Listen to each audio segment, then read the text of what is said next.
들에게 말씀을 전해주시기 위해서 위례교회 담임 목사님이신 장성민 목사님께서 오셨습니다. 감옥 같은 세상에서 평강 누리기라는 말씀의 제목으로 설교해 주실 텐데요. 귀한 목사님 보내주신 하나님께 감사한 마음으로, 그리고 목사님을 통해서 은혜 받기를 소망하는 마음으로 큰 박수로 우리 목사님 맞이하도록 하겠습니다.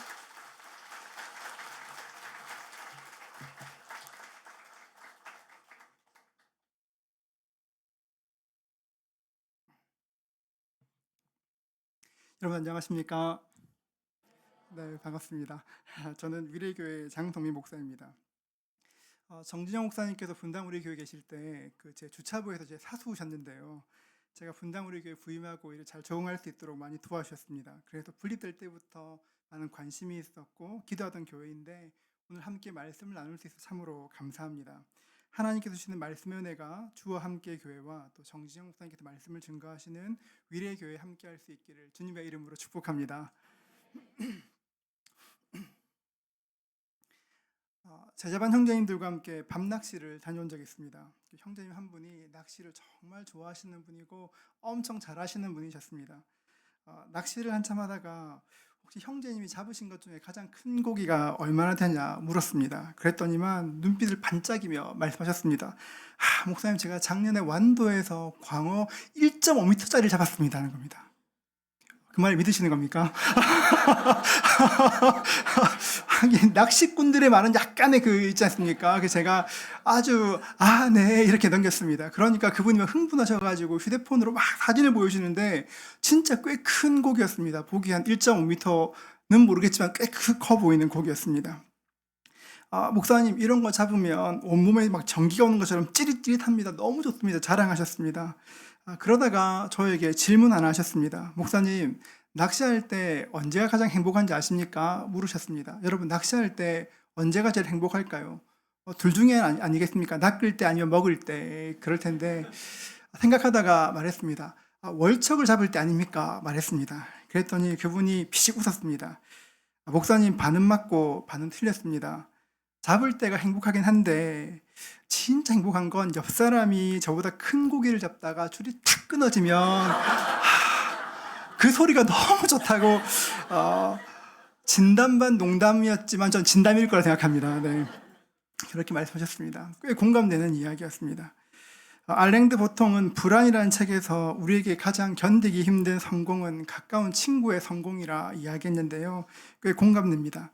가까운 사람이 잘 되면 너무 감사하고 좋은데 약간 마음 한편으로 배가 아플 때도 있습니다. 조금 아픕니다, 여러분. 이게 우리의 본성이기도 하고 사실 지금 바울이 처한 상황이기도 합니다. 에베소서, 빌립보서, 골로새서를 옥중서신이라 말하는데요. 빌립보서를 쓸 때 바울은 재판을 기다리며 감옥에 있었습니다. 감옥에 있는데 뜻밖의 소식이 들려왔습니다. 1장 17절인데요. 이렇게 말합니다. 그들은 나의 매임과 괴로움을 더하게 할 줄로 생각하여 순수하지 못하게 다툼으로 그리스도를 전파하느니라. 그들은 빌립보 교회에 있는 어떤 사람들은 나의 매임에 괴로움을 더하기 위해서 그리스도를 증거한다 이야기를 들었습니다. 이것은 다른 말로 하면 바울의 존재를 부정하는 것이고 바울의 흔적을 지우기 위한 그런 것이었습니다. 얼마나 속상했을까요? 그렇게 하나님의 교회를 일으켰는데 그런 일을 당하니까 굉장히 속상하고 힘들었을 것입니다. 감옥에 있는 것도 속상한데 어쩌면 마음이 무너질 만한 일이었습니다. 그런데 성경을 보면 바울은 화내지 않습니다. 그 일에 분노하지도 않고 힘들어하지도 않고 1장부터 4장까지 끝까지 쭉 봐도 바울은 여전히 평안하고 기뻐합니다. 빌립보서의 별명이 기쁨의 서신인데요. 기쁨의 서신이란 말처럼 바울은 기뻐하고 또 기뻐합니다. 감옥이라는 극한 상황에서 바울은 어떻게 기뻐할 수 있을까요? 여러분 19절 한번 보십시오. 19절 이렇게 말합니다.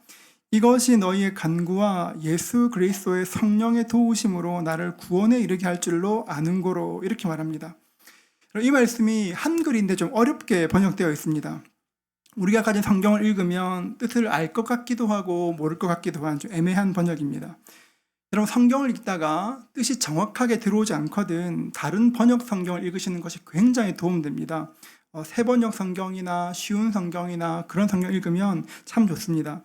저는 박영호 교수님의 빌립보서 번역을 참조했는데요. 이렇게 번역합니다. 여러분의 기도와 성령의 도우심이 있기에 내가 겪고 있는 이 일들이 마침내 나를 구원에 이르게 할 줄을 나는 알고 있습니다. 이렇게 말합니다. 바울은 여러분의 기도와 성령님의 도우심이 있기에 내가 겪고 있는 이 일이 마침내 구원에 이르게 할 것이라 말합니다. 여러분, 이 말씀에 바울이 감옥이라는 현실 속에서 엄청난 평강을 누렸던 그 이유가 기록되어 있습니다. 바울이 감옥에서 평강을 누렸던 이유가 무엇입니까? 무엇보다 바울은 자신을 위해 기도하고 있는 사람들의 기도를 의지했기 때문에 그렇습니다. 바울은 그래, 누가 나를 위해 기도하고 있지, 그 누군가의 기도를 떠올렸던 것입니다.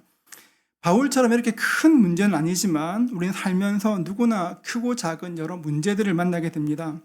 그런 문제가 있을 때마다 잘 이겨내지만 가끔은 문제가 너무 커 보이고 우리도 어떻게 컨트롤하기 힘든 상황을 만날 때가 있습니다. 여러분, 그럴 때 무척 마음이 힘들 때 꼭 기억해야 될 것이 있습니다.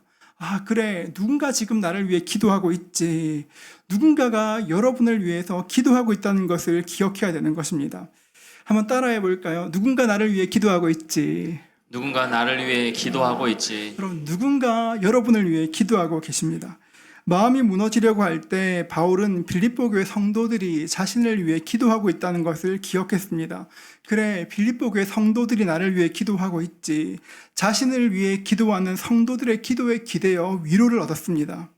여러분, 누군가가 우리를 위해서 기도하고 있구나, 그것을 알면 참으로 기쁘고 힘이 생깁니다. 저희 교회에 치킨집을 운영하는 형제님이 계십니다.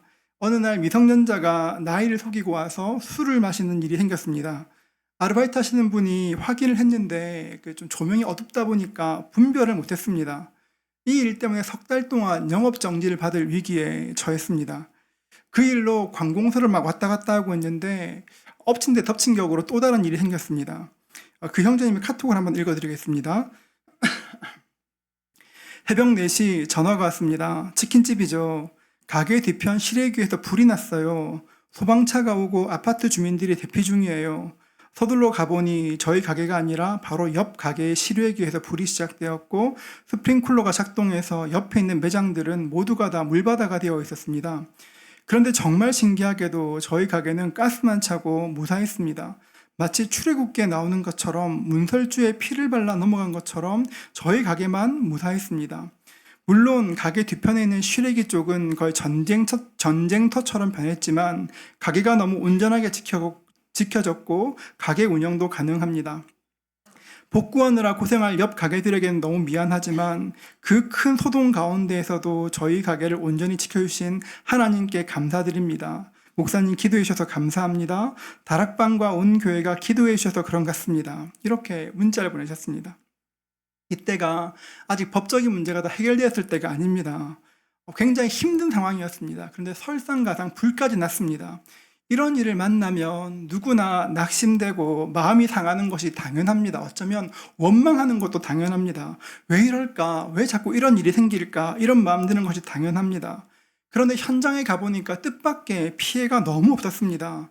그때 형제님이 가장 먼저 기억했던 것이 지금 내 일 때문에 성도님들이 우리 가게를 위해서 기도하셔서 보호해 주셨구나. 다락방에서 기도하셔서 하나님께서 보호하셨구나. 성도들의 기도를 기억하며 오히려 감사했던 것입니다. 여러분, 어려운 일이 생기면 마귀는 우리에게 늘 속삭입니다. 아담 때도 그랬는데요. 언제나 똑같이 속삭입니다. 너 혼자야. 아무도 너를 도와줄 사람 없어. 자꾸 그런 마음이 듭니다. 너는 혼자야. 넌 아무도 너를 돕지 않아. 여러분, 그런 마음이 들 때가 있습니다. 여러분, 그런 마음이 들 때마다 그 마음을 거절하실 수 있기를 축복합니다. 여러분, 그 마음을 거절하십시오. 마귀가 우리 마음에 틈타려고 하는 것입니다. 마귀가 속이려고 하는데 성경 말씀은 그렇게 잘 안 믿어지는데 마귀가 그렇게 말하면 그 말이 마음에 쏙 들어옵니다. 정말 내 말 같습니다. 여러분, 그럴 때 기억하십시오. 여러분은 혼자 있는 것도 아니고 여러분을 도울 자가 없는 것이 아닙니다. 여러분, 그렇다면 누가 여러분을 위해서 기도할까요? 저는 정진영 목사님께서 기도하실 것이라 믿습니다. 웃을 일이 아닌데 웃으셨습니다, 여러분. 목사님이 곧 영상 보실 텐데 다시 하겠습니다. 저는 정진영 목사님께서 여러분을 위해 기도하실 것을 믿습니다. 1분은 더 크게 했습니다, 여러분. 여러분, 목사님께서 여러분을 위해서 기도하십니다. 저도 우리 교회 성도님들을 위해서 기도합니다. 우리 교회 모든 성도님들의 이름을 불러가며 아이들의 이름 불러가며 매일 날마다 기도합니다. 목사는 양들을 위해 기도하는 사람입니다. 또 순장님들이 여러분을 위해서 간절히 기도합니다. 여러분, 순장님들이 얼마나 애달게 기도하는지 모릅니다. 다락방에 일이 있으면 그 하나 놓고 눈물 흘리며 금식하며 간절하게 기도합니다. 순장님들이 정말 안타까운 마음 가지고 기도합니다. 그리고 무엇보다 기억해야 될 것은 그 누가 기도하는 것보다 성령님께서 우리를 위해서 기도하신다는 것입니다. 로마서 8장 26절은 이렇게 말하는데요. 같이 한번 읽어볼까요? 함께 읽습니다.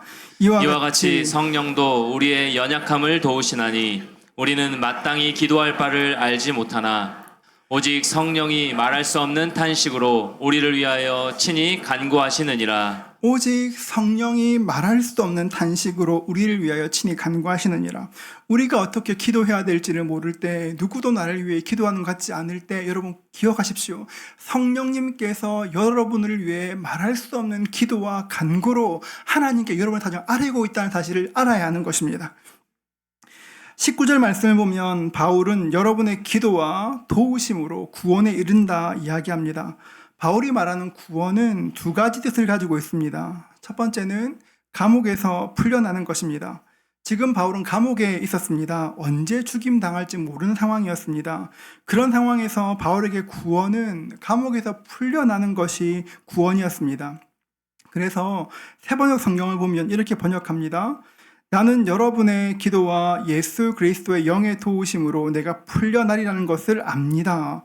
세 번역은 아예 구원이라는 말을 빼고 풀려나는 것에 초점을 맞추어서 번역합니다. 그런데 19절부터 26절까지의 말씀을 자세히 보면 바울은 단순히 자신이 풀려나는 것만 초점 맞추는 것이 아니라 다른 것도 함께 말하고 있다는 것을 알 수 있습니다. 바울은 감옥에서 풀려나는 것 좋지. 그런데 조금 더 그뿐 아니라 조금 더 본질적인 것, 영혼의 구원, 천국까지 생각하고 있다는 것을 알 수 있습니다. 우리 20절과 21절 말씀인데요. 우리 같이 한번 읽어볼까요? 함께 읽습니다. 나의 간절한 기대와 소망을 따라 아무 일에든지 부끄러워하지 아니하고 지금도 전과 같이 온전히 담대하여 살든지 죽든지 내 몸에서 그리스도가 존귀하게 되게 하려 하나니. 그럼 바울은 감옥에 있었습니다. 실제로 죽을 수 있는 상황이었습니다. 그런데 바울은 해피엔딩만을 생각한 것이 아닙니다. 내가 어쩌면 풀려나지 못할 수 있어. 나 죽을 수 있어. 생각했습니다. 그래서 고백하는 것이 무엇이냐면 살든지 죽든지 내 몸에서 그리스도가 존귀하게 되려 하나니 이는 내게 사는 것이 그리스도니 죽는 것도 유익하다. 이렇게 말합니다. 바울은 내가 살아 풀려나도 감사하고 설령 내가 여기서 순교한다고 해도 그것도 괜찮지, 유익하지 생각했던 것입니다. 여러분 참 놀랍지 않습니까? 세상에 있는 모든 것들은 죽음을 두려워하게 되어 있습니다. 죽음을 두려워합니다. 히브리서 2장 15절 말씀은 이렇게 말합니다. 또 죽기를 무서워함으로 한평생 매여 종로로 사는 모든 자들을 놓아주려 하심이니.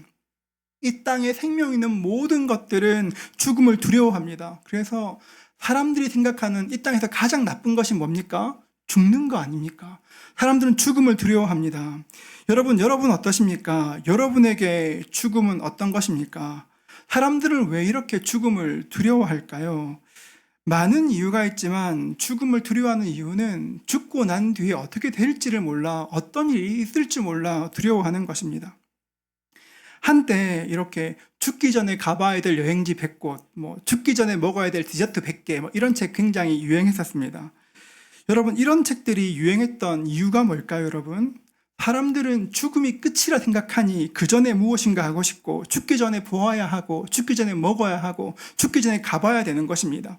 죽고 나면 그 다음에 뭐가 있을지 모르니까 두려워하는 것입니다. 저는 목사로 임직받은 지가 벌써 20년 정도 되었습니다. 목사로 사역하면서 수많은 임종들을 지켜보았습니다. 사회적으로 꽤 명망 있는 분의 임종에도 함께 했었고, 가족 하나 없이 혼자 숨을 거두고 있는 성도님의 손을 잡으며 함께 했던 적도 있었습니다. 저는 천국과 지옥이 있다는 것을 확신합니다. 성경에 기록되어 있기 때문에 그렇게도 하지만 전 수많은 사람들의 마지막 순간을 지켜보며 분명히 존재한다 더욱더 확신하게 되었습니다. 죽음이 끝이다 생각하는 사람들은 모두가 다 죽음을 두려워합니다. 겁냅니다. 언젠가 담도암으로 고생하시던 성도님을 신박한 적이 있습니다. 그분은 교회에서 정말 많은 일을 하셨습니다. 어려운 분도 많이 도우셨고 선교도 많이 하시던 그런 분이셨습니다. 임종이 가까웠다는 말을 듣고 병원에 가서 신방하게 되었습니다. 신방하는데 그분이 질문하셨습니다. 목사님, 저 정말 구원받았을까요? 제가 죽으면 천국 갈 수 있을까요? 여러분, 그분이 건강할 때 그런 말 하시는 분이 아니셨습니다.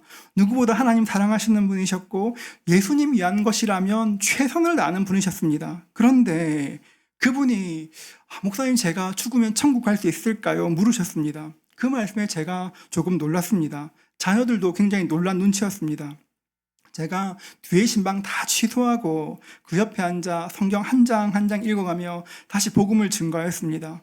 예수님께서 권사님 위해서 십자가에 달려 죽으신 거 믿으십니까? 권사님 믿어지세요? 아멘, 아멘. 목사님, 제가 믿지요. 믿습니다. 목사님, 제가 믿습니다. 목사님, 다 압니다. 다 알고 다 믿는데 두렵습니다. 계속 겁난다, 두렵다 말씀하셨습니다. 그때 제가 권사님께 말씀드렸습니다. 권사님, 겁내지 마시고 예수님 이름 부르십시오. 주님께서 말씀하시기를 누구든지 주의 이름 부르는 자를 구원하겠다 약속하셨는데 그 말씀 의지해서 주의 이름 끝까지 부르십시오. 그러면 주님 구원하실 것입니다. 그렇게 말씀을 증거하고 병실에서 나왔습니다. 사실은 그때 굉장히 혼란스러웠습니다. 그렇게 예수님을 잘 믿는 분이신데 저렇게 이야기할 수 있을까? 엘리베이터에서 내려 주차장에서 차를 타고 핸들에 손을 얹고 잠깐 하나님께 기도했습니다. 하나님, 우리 저 영혼을 지켜주십시오. 보호해 주십시오. 기도하고 막 출발하려고 하는데 전화가 왔습니다. 갑자기 권사님이 어머니가 돌아가셨다는 것입니다. 다시 올라갔더니만 아드님이 제 손을 잡고 눈물 흘리며 말씀하셨습니다. 목사님, 아까 보신 것처럼 어머니가 엄청 겁내셨어요. 임종이 가까울 때, 숨이 거칠어질 때 주먹을 꽉 쥐고 부들부들 떠셨어요. 그러다 갑자기 주병을 펴시더니만 환하게 웃으시면서 예수님이셨군요. 감사합니다. 예수님께 감사하다 말씀하시고 돌아가셨다 이야기했습니다. 저는 그 신방이 굉장히 기억에 남습니다. 여러분, 죽음은 모두에게 두려운 것입니다. 하지만 마지막 순간 환영하신 주님을 뵈니 그분이 보내신 천사들을 보고 나니 그 두려움 가운데 웃으며 마지막 숨을 쉴 수 있게 된 것입니다. 죽음은 두려운 것이지만 두렵지 않습니다. 왜냐하면 우리 마지막 순간에 눈 감고 난 뒤에 일어날 그 일들을 알기 때문에 그렇습니다. 바울은 결코 죽음이 끝이 아니다, 그 사실을 확신하고 있었습니다. 여러분, 모든 믿는 자들의 마지막이 무엇입니까? 천국입니다. 모든 믿는 자들의 마지막에는 천국이 있습니다. 요즘 사람들은 천국과 지옥을 이야기하면 신화처럼 생각합니다. 옛날에나 그런 것으로 겁주는 것이 통했지 요즘 같은 때에는 그런 것 없다고 이야기합니다. 천국과 지옥이 중요한 것이 아니라 지금 이 땅에서 천국을 누리는 것이 훨씬 더 중요하다 이야기합니다. 그럴 수 있습니다, 여러분. 하나님 나라는 이 땅에 임하는 것입니다. 이 땅을 누리는 것입니다. 그러나 잊지 말아야 될 것은 성경은 말하기를 천국과 지옥이 분명히 있다 이야기하고 있고, 마지막 순간 우리가 숨을 내쉬고 눈 감고 눈 뜨면 천국과 지옥이 내 눈앞에 보인다는 것입니다. 여러분, 천국과 지옥은 분명히 있습니다. 여러분, 서울역 앞에서 예수천당, 불신지옥 하는 그런 모습 굉장히 좀 어리석어 보이는 것 같지만 사실입니다. 물론 저는 증거하는 방식에는 동의하지 않습니다. 귀한 것은 귀하게 증거해야 되는 것입니다. 그러나 메시지는 정확합니다. 천국도 있고 지옥도 있습니다. 저는 천국도 믿고 지옥도 믿고 제가 천국에 가면 받을 상급이 있다는 것도 믿습니다. 성경이 그렇게 이야기합니다. 여러분, 세상은 정말 빠르게 변하고 있습니다. 불과 한 20년 전만 해도 휴대폰 하나로 이렇게 많은 일을 할 수 있을지 누가 알았겠습니까? 순식간에 기술이 발전하는 것처럼 기술은 더욱더 빠르게 진보할 것입니다. AI도 지금보다 훨씬 더 고도화될 것입니다. 지금은 상상하지 못할 일들이 장차 가능해질 것입니다. 여러분, 그러나 분명한 것은 아무리 세상이 변하고 하이 테크놀로지 사회가 온다고 해도 우리의 마지막은 변하지 않는다는 것입니다. 어떻게 발전을 해도 우리의 마지막은 변하지 않습니다. 바울은 그래서 말합니다. 22절과 23절은 이렇게 말하는데요. 그러나 만일 육신으로 사는 이것이 내 일의 열매일진데 무엇을 택할는지 난 알지 못하노라. 내가 그 둘 사이에 끼어 있으니 차라리 세상을 떠나서 그리스도와 함께 있는 것이 훨씬 더 좋은 일이라. 그렇게 하고 싶으나 이렇게 말합니다. 바울은 내가 차라리 세상을 떠나 주와 함께 있는 것이 훨씬 더 좋은 일이라 생각했습니다. 여러분, 바울은 천국 가는 것이 훨씬 좋다고 생각했습니다. 그 이유가 뭔지 아십니까? 고린도후서 12장 2절은 이렇게 말합니다. 내가 그리스도 안에 있는 한 사람을 아노니 그는 14년 전에 셋째 하늘에 이끌려 간 자라. 그가 몸 안에 있었는지 몸 밖에 있었는지 나는 모르거니와 하나님은 아시느니라. 유대인들은 천국을 셋째 하늘이라 이야기합니다. 바울은 그러니까 이미 천국에 다녀온 것입니다. 천국이 어떤 곳인지 직접 경험하였습니다. 천국의 영광과 그 아름다움을 직접 경험했습니다. 그러니까 천국을 맛보고 나니까 난 지금 여기 있는 것보다 천국이 훨씬 좋아 말하는 것입니다. 어서 이 땅을 떠나 천국에 가고 싶다 말하는 것입니다. 지금 우리는 실감할 수 없지만 여러분, 천국의 영광은 압도적인 영광입니다. 천국의 영광을 보았던 사람들은 누구나 천국에 머물고 싶어 했습니다. 누가복음 9장에 보면 변화산 사건이 기록되어 있습니다. 예수님께서 산에 올라가셨을 때 모세와 엘리야가 나타나셨습니다. 베드로와 야고보와 요한이 그 모습을 직접 보았습니다. 그 하나님의 영광을 보고 그 은혜에 놀라 이렇게 고백합니다. 누가복음 9장 33절은 이렇게 말하는데요. 우리 함께 한번 읽어볼까요? 같이 읽습니다. 두 사람이 떠날 때에 베드로가 예수께 여짜오되 주여 우리가 여기 있는 것이 좋사오니 우리가 초막 셋을 짓되 하나는 주를 위하여 하나는 모세를 위하여 하나는 엘리야를 위하여 하사이다 하되 자기가 하는 말을 자기도 알지 못하더라. 이 산에서 내려오기 싫다 그랬습니다. 그 영광 보고 나니까 영원히 여기 있고 싶다고 이야기했습니다. 하나님 나라 영광이 이렇게 압도적인 것입니다. 천국의 영광을 잘 아는 바울이 이렇게 말합니다. 24절과 25절인데요. 내가 육신으로 있는 것이 너희를 위하여 더 유익하리라. 내가 살 것과 너희 믿음의 진보와 기쁨을 위하여 너희 무리와 함께 거할 이것을 확실히 아노니 말합니다. 세상을 떠나 주님과 함께 있는 것이 나에게 훨씬 더 좋은 일이지만 내가 육신으로 있는 것이 너희에게 더 유익할 것이라 이야기합니다. 그럼 바울이 이 땅을 살아야 될 이유가 무엇입니까? 자기를 위해서 살겠다는 것이 아닙니다. 내가 주님을 위해 살겠다고 이야기하는 것입니다. 주님을 위해 살겠다 고백하는 것입니다. 20절은 이렇게 말하는데요. 나의 간절한 기대와 소망을 따라 아무 일에든지 부끄러워하지 아니하고 지금도 전과 같이 온전히 담대하여 그 다음부터 가시릴까요? 살든지 죽든지 내 몸에서 그리스도가 존귀하게 되게 하려 하나니 살든지 죽든지 내 몸에서 그리스도가 존귀하게 되려 하노니 이렇게 말합니다. 바울의 소원이 무엇입니까? 나를 통해서 내 몸에서 그리스도 예수가 존귀함 받으시는 것이 바울이 살아갈 이유였습니다. 이 말을 다른 말로 하면 바울에게는 맡김이 있었습니다. 내 힘으로 어떻게 이루겠다, 내가 어떻게 하겠다 그런 것이 아니라 난 하나님께 맡긴 인생을 살겠다 고백하는 것입니다. 내 힘으로, 내 능력으로 문제를 해결하는 것이 아니라 내 인생의 목자를 따라가겠다 결정하는 것입니다. 내가 목에 핏대 세우며 내 힘으로 사는 것이 아니라 눈 부릅떠서 눈에 핏줄 터질 만큼 열심히 사는 것이 아니라 내 삶은 내가 사는 것이 아니라 하나님의 인도하신 대로 가겠다 맡겨드리는 것입니다. 감옥 같은 세상에서 어떻게 해야 평강을 누릴 수 있습니까? 하나님께 내 인생을 맡겨드려야, 하나님께 내 삶을 위탁해야 그때 평강을 누릴 수 있는 것입니다. 맡긴다는 것은 내 삶을 내가 책임질 수 없다는 것을 인정하는 것입니다. 나보다 내 인생을 훨씬 더 잘 아신 하나님을 의지하는 것입니다. 그러면 기뻐할 수 없는 상황 가운데 기뻐하게 되고 평안할 수 없는 상황인데 평안이 밀려오게 됩니다. 여러분, 이것이 맡김의 힘입니다. 저는 이스라엘을 꽤 오래 여행했는데요. 꽤 오랫동안 있었는데요. 제가 이스라엘에서 가장 좋아하는 곳 중에 하나가 예루살렘에 있는 아메리칸 콜로니 호텔입니다.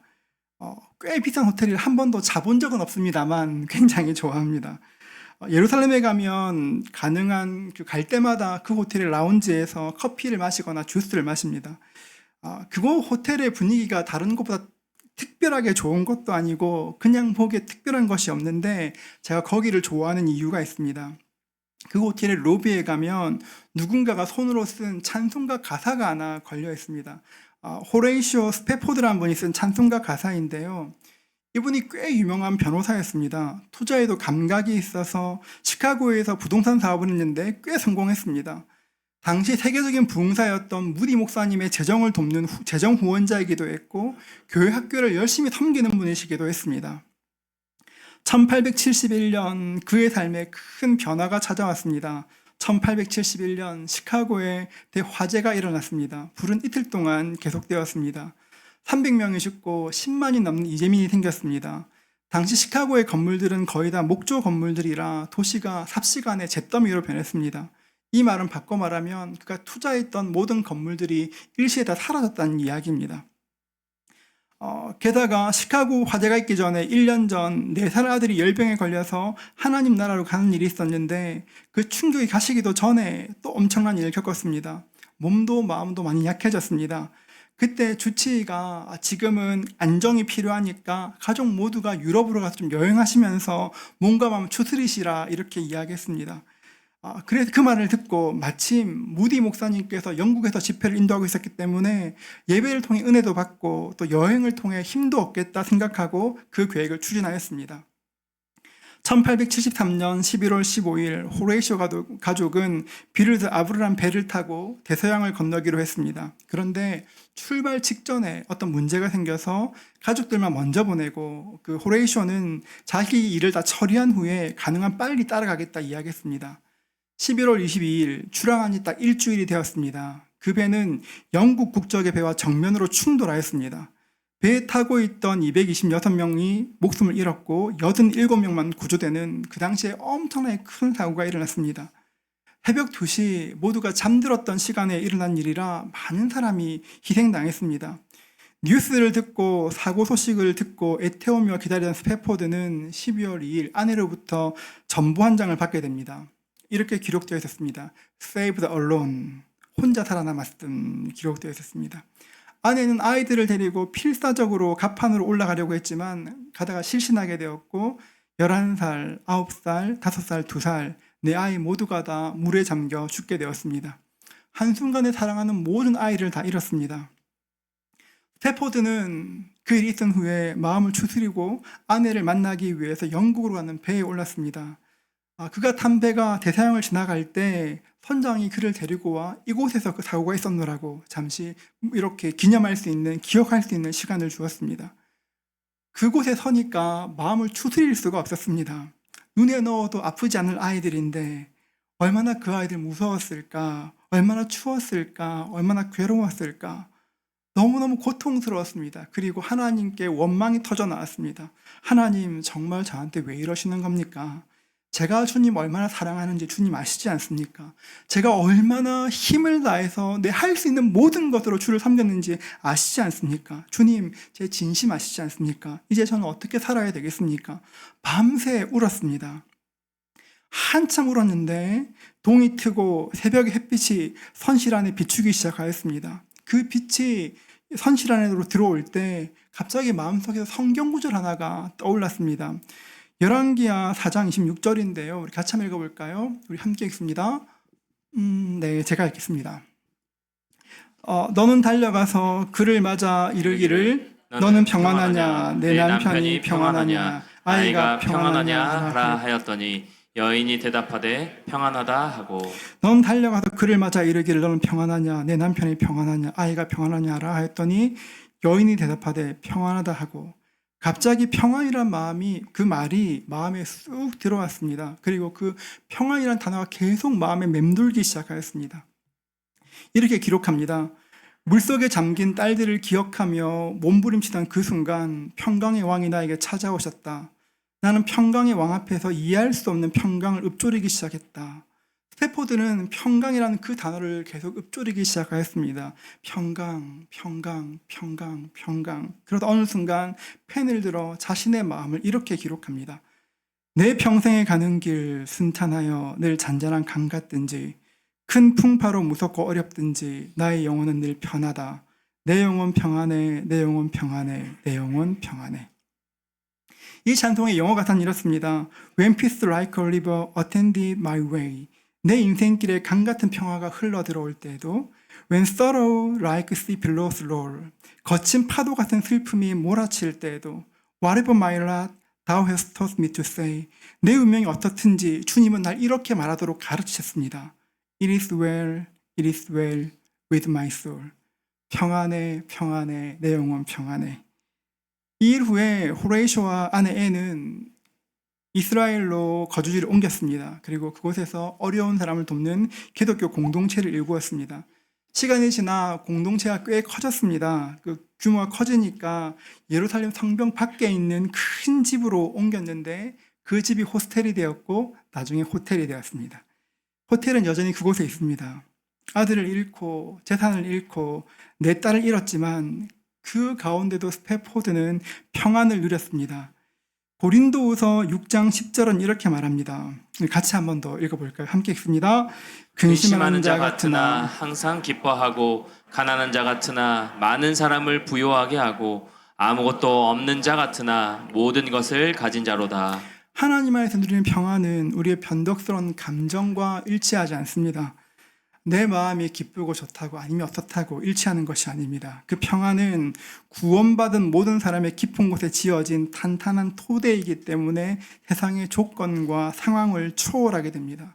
하나님께 상황을 뛰어넘어 그분께 내 인생을 맡겨드릴 때 상황을 뛰어넘어 지금은 눈에 볼 때 상황이 너무 이상해 보이지만 뛰어넘어 그 상황의 주인 되신 주님께 맡겨드릴 때 그 삶 가운데 평안이 임하게 되는 것입니다.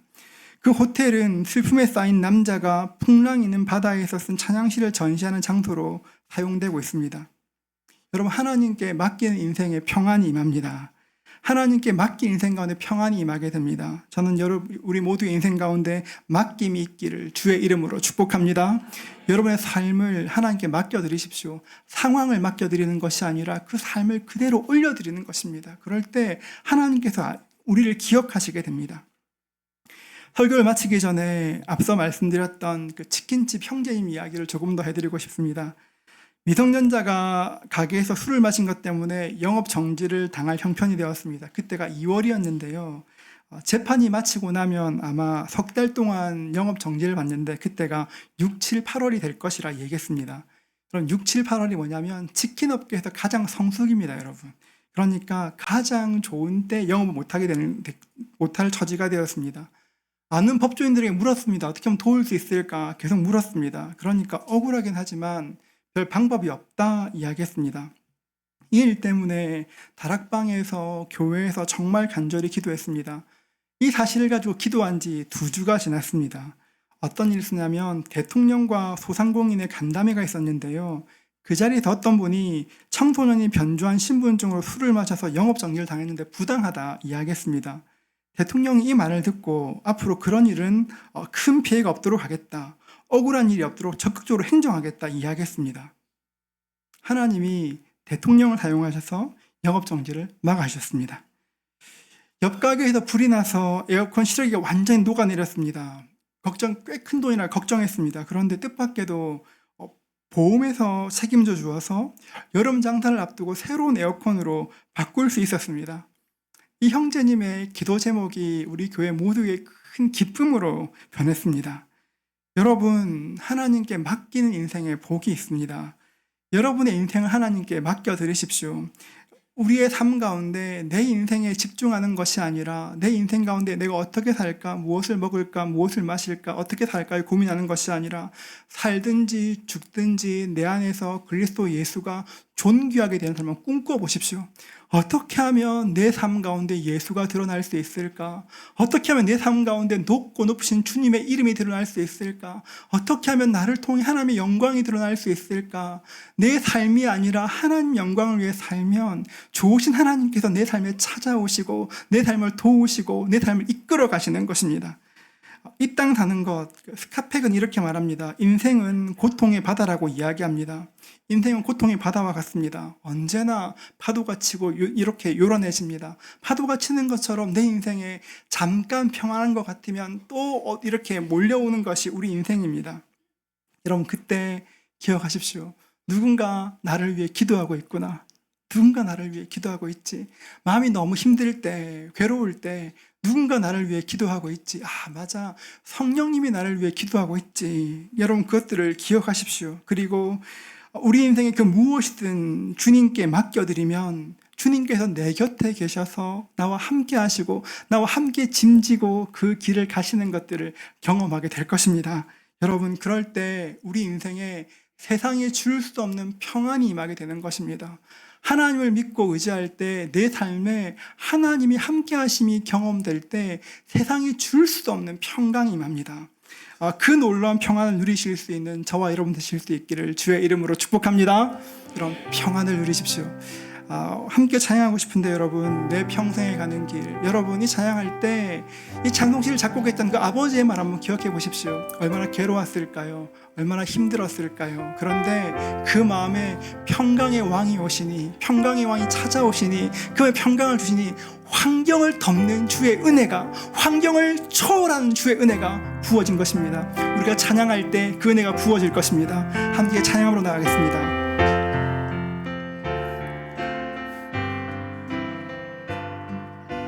내 평생에 가는 길, 내 평생에 가는 길 쓱하나요. 내 잔잔한 강 같은지 금풍 바로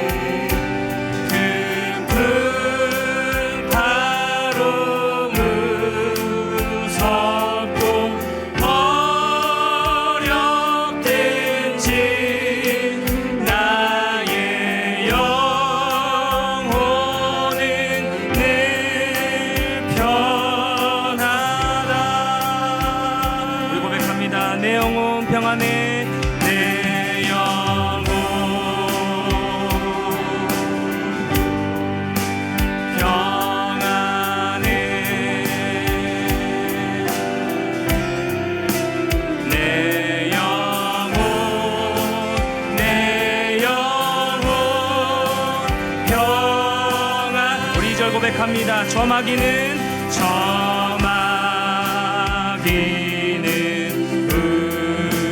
우리를 삼키려고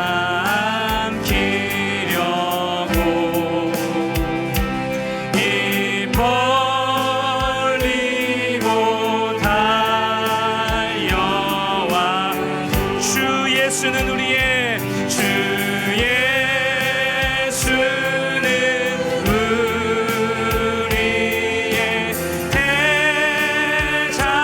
대장되니 끝내 싸워서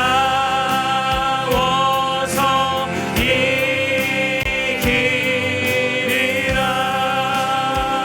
아멘 아멘. 내 영혼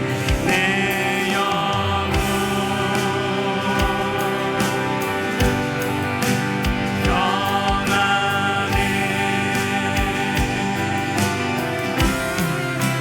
내 영혼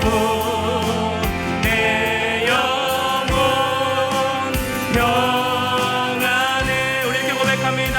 내 안에 사느니 예수 그리스도니, 내 안에 사느니, 내 안에 사느니 예수 그리스도니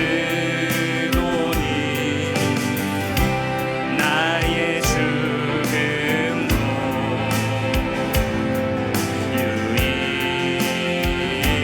유익한. 다시 한번 고백합니다. 내 안에 사느니, 내 안에 사느니 예수 그리스도니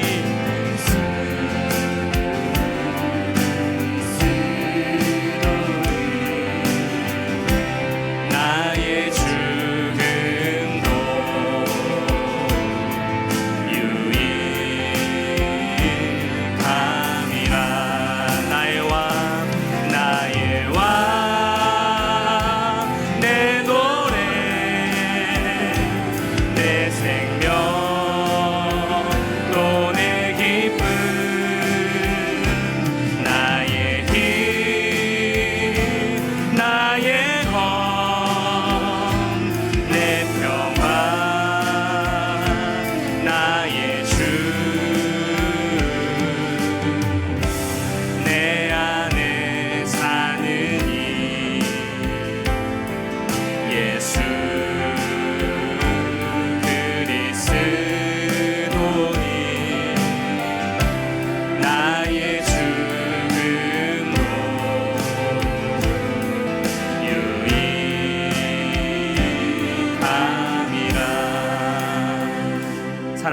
여러분, 지금 여러분 마음의 중심에 있는 그 마음이 어떤 마음이십니까? 하나님 주신 평안이십니까? 아니면 세상의 근심, 걱정, 염려로 인한 두려움이십니까? 내 안에 여전히 해결되지 않는 많은 상황과 문제들을 바라보시면서 두려워하고 계십니까? 근심하고 있으십니까? 아니면 하나님이 무엇과도 바꿀 수 없는 내 안에 살아계신 그 예수 그리스도 성령 하나님으로 인한 평안이십니까? 우리 선택하고 고백했으면 좋겠습니다. 우리 안에 두려운 그 모든 마음들을 목사님 말씀하셨듯이 맡겨 드립시다. 그리고 인정합시다. 저 하나님 은혜 없이 살 수 없는 자라고. 내가 할 수 없음을 인정하는 겁니다. 그게 맡김입니다. 이 시간 하나님의 은혜를 구하며 같이 한번 기도했으면 좋겠습니다. 내 안에 사시는 예수 그리스도의 이름을 부르면서 하나님, 나의 모든 두려움과 염려와 걱정을 주 앞에 맡겨드리오니, 올려드리오니 말할 수 없는 하나님의 평안으로 내 마음을 붙들어 주시옵시고, 하나님 그 두려움을 바라보는 것이 아니라 내 인생 그리하여 초라하게 아버지 이 땅의 것만 추구하고 살아가는 것이 아니라 하나님 내 마음 가운데 평강을 허락하여 주신, 무엇과도 바꿀 수 없는 영원한 생명과 사랑을 허락하여 주신 그 예수 그리스도로 말미암는 평안을 누리며 살아갈 수 있도록 인도하여 주시옵소서. 내 모든 문제를 주 앞에 맡겨드리오며 하나님께 인정하오며 하나님 은혜를 구하며 평안을 구하는 기도로 다 같이 한번 기도하며 나가도록 하겠습니다. 기도하시겠습니다. 하나님 감사합니다. 주님 감사합니다. 말할 수 없는 하나님의 평안으로 내 마음을 채워주시기를 간절히 구하며 나갑니다. 내 안에 사시는 예수 그리스도의 이름을 부르며 나가는 귀한 시간 되어주길 소망합니다. 하나님, 우리 안에 어떠한 마음으로 주님 앞에 나아가고 있습니까? 예배는 드리지만, 말씀은 들었지만, 아버지 그 약속의 말씀을 붙들고 살아간다고 하지만 우리 마음 가운데 때때로 찾아오는 세상의 근심, 염려로 인하여서, 두려움의 문제들로 인하여서 하나님을 바라보지 못하고 내 안에 기쁨과 평안을 다 빼앗겨버린 채 아버지 하나님 그 두려움 가운데 함몰되어 살아갈 때가 너무 많이 있음을 주님 고백하며 나갑니다.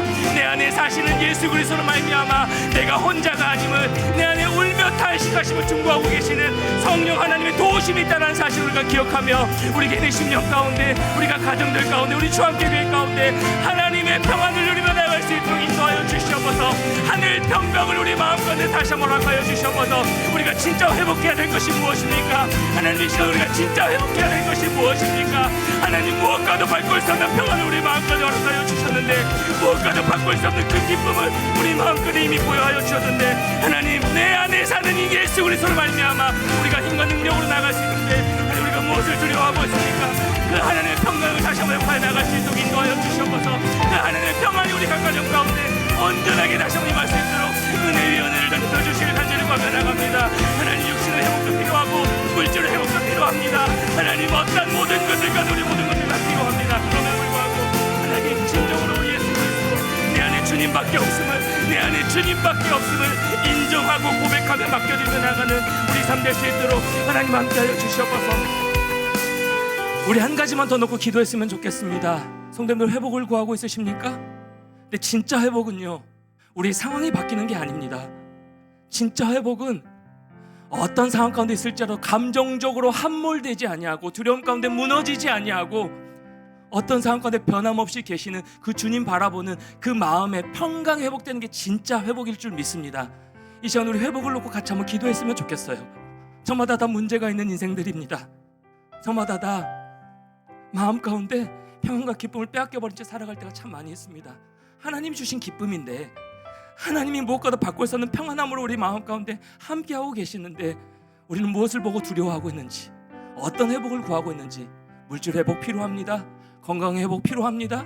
영적인 회복 필요합니다. 근데 그 무엇보다도 하나님, 주님을 향한 평안을 회복시켜 주시옵소서. 주님을 향한 평강을 우리 가정 가운데 회복시켜 주시옵소서. 우리 회복을 구하면서 다 같이 다시 한번 온전히 선포하며 기도하며 나가도록 하겠습니다. 기도하겠습니다. 하나님, 내 안에 사시는 예수 그리스도로 말미암아 내 마음 가운데 진정한 평안, 빼앗겼던 평안을 다시 한번 회복시켜 주시기를 간절히 구하며 나갑니다. 그 상황에 함몰되어 살아가지 않겠습니다. 그 상황에 눌려 살아가지 않겠습니다.